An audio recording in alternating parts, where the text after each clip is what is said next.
good day sa lahat. So, again, this is Legend Darrell. So, gusto ko lang i-share tong bagong um, prop firm. So, nakita ko lang to. Tsaka, pakita ko dito sa Discord nila. Is okay naman. So, meron naman tayong mga payouts. Ganon. So, that's why nakikita ko na potential siya. Okay. So, para siyang isang potential. So, meron tayong mga proof na may mga payouts talaga dito. So, ito siya, ganito. So, meron din silang promo. Same to. So, meron silang promo pala. Naka 40% sila. So, straight. Ito, SIM funded. Okay, so, then, let's check. So, ito. So, mag-join kayo dito. So, by the way, gusto ko lang i-share. So, this is the start pala. Okay, na i-share ko yung mga trades ko. So, by this month, so every week, okay, dito sa YouTube channel ko. So, bale, magiging active ako sa YouTube channel ko. So, pasensyahan nyo na kasi hindi pa ako marunong tawag dito yung gumamit ng OBS. So, snipping tool muna tayo guys para sa pag-record. So, yeah. By the way, ito yung first account natin dito sa Tradify. So, this is 50k. Ito yung pinaka small account nila. So, 50k. So, yung target natin will be $3,000. So, at saka, ang maganda dito kasi dito sa Tradify kasi one day trading day. So, pwede mo maipasa yan. Okay? So, sa isang day lang. But yeah, tawag dito, but still, meron tayong rules na susundin. So, yun. Tsaka, i-share ko sa inyo yung journey natin pagdating dito sa account na to. At tsaka, syempre, on how we manage. So, hindi naman yan talagang perfect, no? Na we have a good trading weeks, ganun. Meron talagang ups and down. So, yeah. Lately, struggle. Okay. So, nag-struggle tayo. So, siguro dahil, yun nga, na-achieve natin yung naging funded tayo. Tapos, nagka-payout doon sa Apex. So, naging struggle. Nawala yung motivation ko as a trader. But now, I want it back. So, nag-journal ako. So, sinulat ko lahat yung mga gusto ko, yung mga goal ko kasi nga hindi pa complete. Hindi pa complete yung mga goals ko. Magsisimula pa lang ako. So, ganun. Yun yung ginawa ko as nag-program or reprogram sa sarili ko. So, ayun. At saka, naghanap ako ng parang isang good prop firm na pwedeng, start up prop firm na legit naman. So, ito, nakita ko siya. Si Tradify. Kasi, sa may funded future, band na yung Pinas. Okay, banda yung Pinas. So, yung Apex, okay naman. Pero, at the same time, naghigpit sila. So, by that, naghanap ako. So, ito lang yung nakita ko. Kasi, ang mahal-mahal ng fast track. So, mahal siya. Gusto ko kasing yung parang low budget lang. Nakakayanin natin. So, ito yung nakita ko. Yung Tradify. So, yeah, join kayo. Tsaka, mag-create kayo ng account dito if ever gusto nyo mag-trade. Okay? Sa prop firm na to. So, sisimulan ko. Start ako dito with this one account. So, titingnan natin. Okay? So, i-journal ko, i-record ko lahat yung mga trades ko until we get a payout here.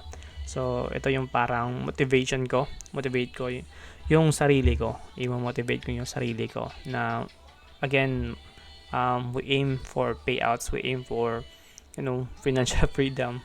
Then, after that, mag-a-add tayo ng isang account. So, ganun. So, that's it, guys. So, hope, by the way, also, don't forget, join kayo dito sa,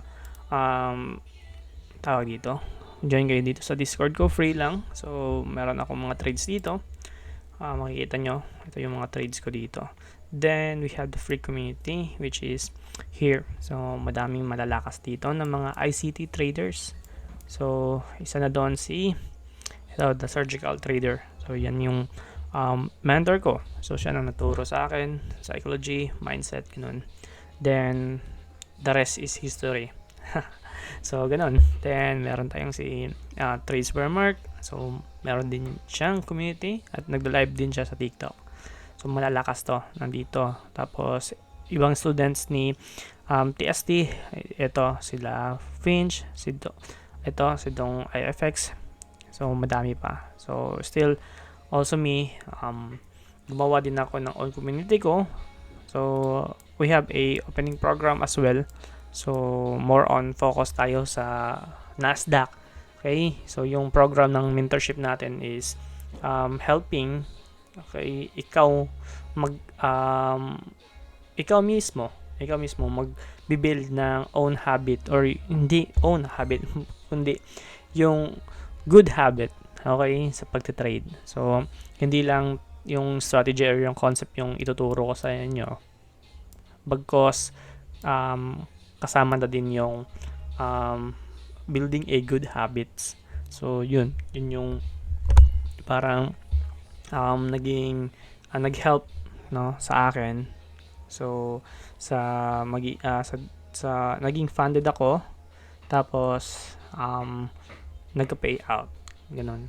So, that's why minsan hindi natin sinusunod, okay, yung mga malalakas na, yung mga certified talaga na mga trader, 'di ba? Kahit ako naman noon hindi ako nagjo-journal. So, one thing talaga na nakatulong sa akin is yung nag-start ako mag-journal.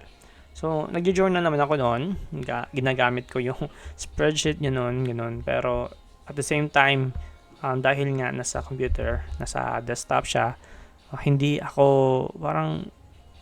attached yung sarili ko doon, yung emotion ko. But when I started journaling using a notebook, physical notebook talaga, doon nagsimula lahat ng realization ko na ganito yung possible gagawin ko. Ito yung mga mali ko ngayon. So, ganun. So, within a month, naging consistent yung trading ko. Meron namang losses, pero hindi na ako naging emotional, ganun. Kasi nga, meron akong journal. Meron akong rules na sinusunod doon sa journal ko. At yun yung isang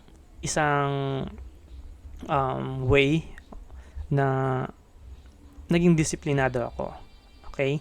Dahil doon. So, makikita mo yung mga threat mo.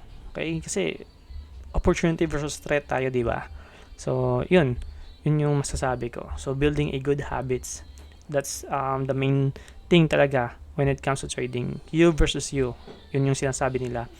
Kahit si TST, the surgical trader, sinasabi niyan sa akin, you versus you talaga. Kahit napakagaling magturo ni TST, pero nasa sarili mo talaga yung achievements mo, yung success mo. So, kahit naman ako, kung tuturuan ko kayo, kasi nagwo-work din yung strategy ko sa Nasdaq, kasi focus tayo sa Nasdaq futures trading.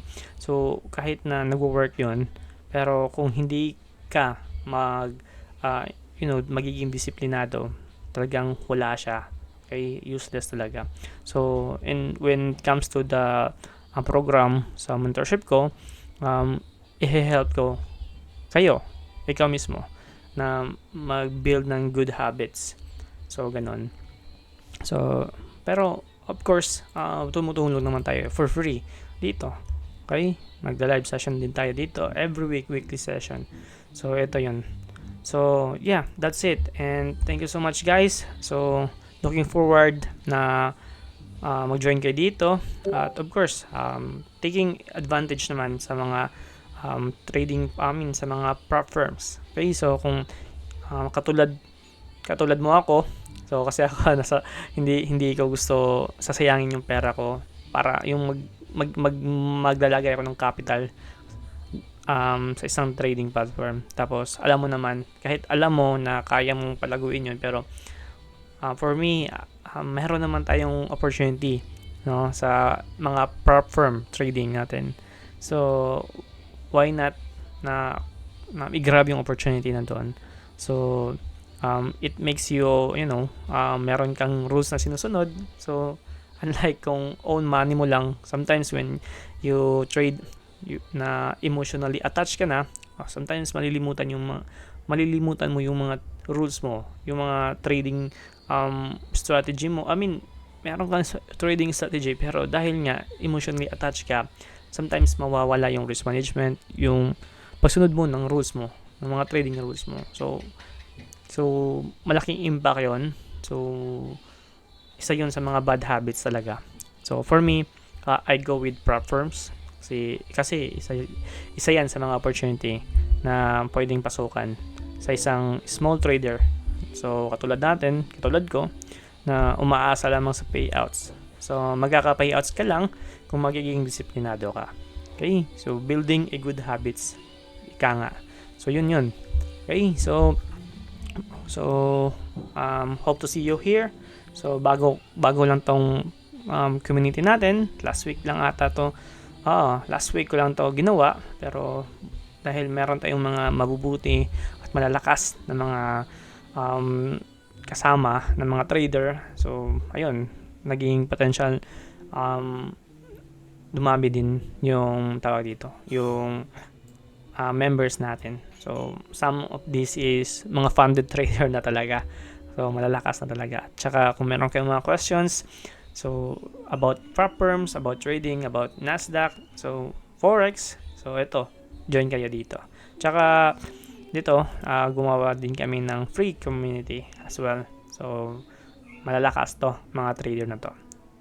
Okay, so of course, ito din sa community ni The Surgical Trader. So dito ako nagsimula. So join din kayo dito for free lang lahat dito. Okay, so si The Surgical Trader, gumagawa din sila. Okay, so nagme-mentorship din siya. Okay, nagme-mentorship din siya. So madami siyang mga students. Ito, mga students niya, some of these naging elite trader na nga. So sa mga tawag dito, sa mga malalaking exchanges. So ayun. So join kayo sa mga community. Doon kayo magtatanong-tanong about Forex, about indices, about prop firms.